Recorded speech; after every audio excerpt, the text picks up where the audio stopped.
Un matin, 3 hommes fortunés de la ville de Lagos furent retrouvés assis dans leur somptueuse villa, désormais ruinée, comme s'ils avaient perdu l'ensemble de leurs biens du jour au lendemain.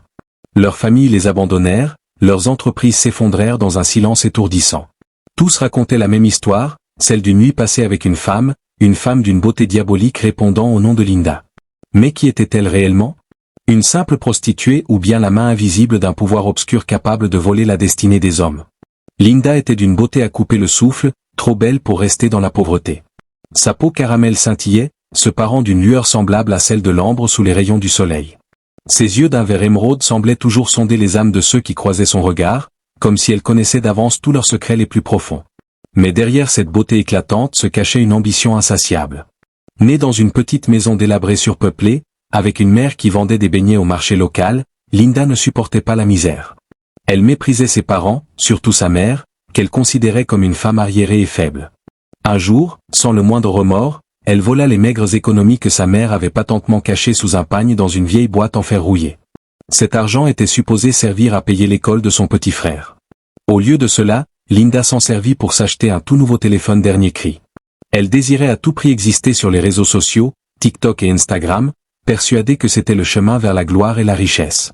Mais, au lieu d'apporter fierté et bonheur, son comportement ne fit qu'attiser la colère de sa mère. Après plusieurs disputes enflammées, sa mère, acculée par le désespoir, la chassa en la maudissant d'une manière profonde et désespérée. « Pas toi, Linda, mais souviens-toi, aucune richesse que tu posséderas ne te apportera la paix. Tu boiras le vin de l'or, mais tu pleureras le sang. » Linda éclata de rire, inconsciente des implications de ses paroles. La malédiction ne l'effrayait pas. Elle était convaincue que ce n'étaient que des mots prononcés par une vieille femme frustrée par sa propre vie. Elle partit vivre chez une de ses anciennes camarades de lycée, Anita, qu'elle enviait depuis longtemps. Anita, connue sur les réseaux sociaux sous le pseudonyme de Queen Nita, affichait une vie de luxe flamboyant. Voyages exotiques, bijoux étincelants, soirées VIP scintillantes. Ce que Linda ne savait pas, c'était que cette vie de rêve avait un prix exorbitant. Peu à peu, Anita lui dévoila son business. Pas besoin de travailler dur, pas besoin de se marier avec un homme riche. La clé de la réussite était de vendre son corps au plus offrant. Linda, au début hésitante face à cette option, finit par céder à la tentation. Les premiers clients arrivèrent rapidement grâce aux réseaux sociaux. Des hommes d'affaires, des politiciens influents, des stars locales prêtes à tout pour satisfaire leurs désirs. Elle leur vendait non seulement son corps, mais aussi une illusion délicieuse. En quelques mois, Linda changea d'apparence comme une métamorphose flamboyante. Fini les vêtements bon marché et les chaussures usées. Désormais, elle roulait en voiture de luxe, parfumée de fragrances coûteuses, et sa beauté devenait encore plus envoûtante. Cependant, il y avait un problème crucial. Malgré les millions qu'elle accumulait, Linda n'était jamais satisfaite. Sa soif d'argent et de luxe ressemblait à un trou sans fond, dévorant son âme inchangée. Un soir, lors d'une somptueuse soirée privée, elle fit la rencontre d'une femme étrange drapée dans un boubou rouge et noir, avec des yeux qui brillaient d'un éclat surnaturel. Cette femme semblait la connaître intimement. « Linda, je sens que tu as des désirs inassouvis, des ambitions qui te dépassent, murmura-t-elle d'une voix séduisante. Surprise, Linda demanda, « Et qui êtes-vous, pour connaître mes pensées ?» La femme afficha un sourire mystérieux. « Appelle-moi simplement maman et bébé. Je peux t'ouvrir les portes d'une richesse que tu n'oses même pas imaginer. » Quelques jours plus tard, Linda suivit cette maman soigneusement, guidée vers une petite maison isolée. L'air à l'intérieur était saturé de l'odeur d'herbes brûlées et de sang séché. La femme lui expliqua, d'une voix hypnotisante, que certains rituels permettaient de voler la chance et la prospérité d'un homme par le biais de son sperme. Leur puissance, leurs étoiles, leur destin, tout pouvait passer de leur corps au tien. Linda, intriguée et fascinée par cette idée séduisante, accepta sans réfléchir. Dès lors, chaque client était devenu plus qu'un simple croqueur d'expérience. Après chaque rapport, Linda collectait avec soin leurs semences, les gardant précieusement. Maman et bébé s'occupaient du reste, en réalisant des incantations, en pratiquant des sacrifices étranges, et en passant des nuits entières à marmonner des paroles incompréhensibles. Et comme par magie, Linda devint plus riche, plus belle encore, plus irrésistible qu'elle ne l'avait jamais été. Pendant ce temps, les hommes qui avaient passé la nuit avec elle se retrouvèrent ruinés, malades et malchanceux. Certains d'entre eux, dans leur désespoir, se suicidèrent même. Si cette histoire te tient déjà en haleine, attends de découvrir ce qui advient lorsque Linda pose son regard sur des hommes au sommet du pouvoir. Si tu veux la suite, prends juste 2 secondes pour aimer cette vidéo. Ça nous encourage à te raconter des histoires encore plus folles. Un soir, Linda fut invitée à un hôtel 5 étoiles pour rencontrer un homme craint et respecté dans la société. Un milliardaire influent, dont le nom était Shifoba. Ce que Linda ignorait, c'était que cet homme savait déjà qui elle était et pour quelle raison il désirait la rencontrer. Le rendez-vous avait lieu au Somptueux, un hôtel prestigieux à la réputation étincelante. Les couloirs étaient embaumés par des parfums de luxe et des fleurs fraîches. Linda pénétra dans la suite présidentielle, vêtue d'une robe rouge, conçue pour attiser tous les péchés. Assis dans un fauteuil au cuir luxueux, un verre à la main, Shifoba l'observait, un sourire aux lèvres, mais ses yeux étaient aussi froids et calculateurs que ceux d'un serpent prêt à frapper. « Linda, j'entends beaucoup de choses te concernant.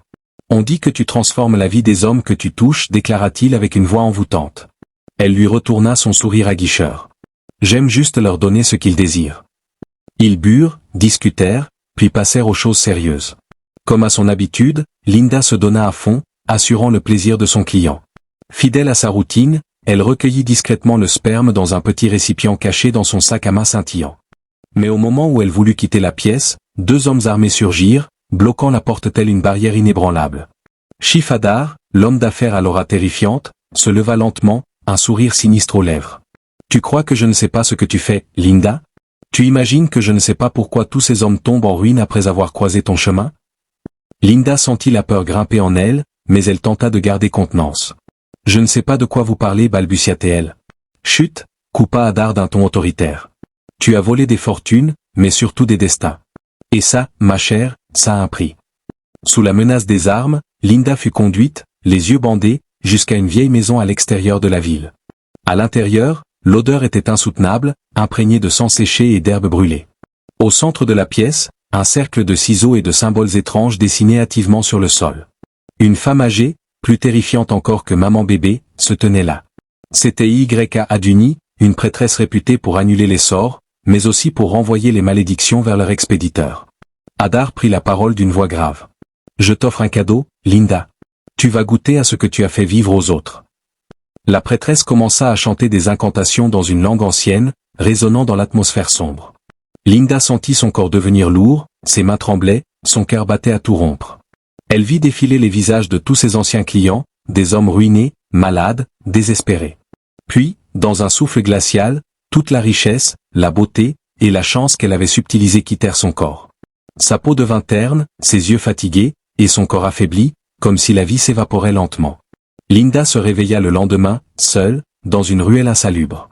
Ses vêtements étaient en lambeaux, sa dignité réduite à néant.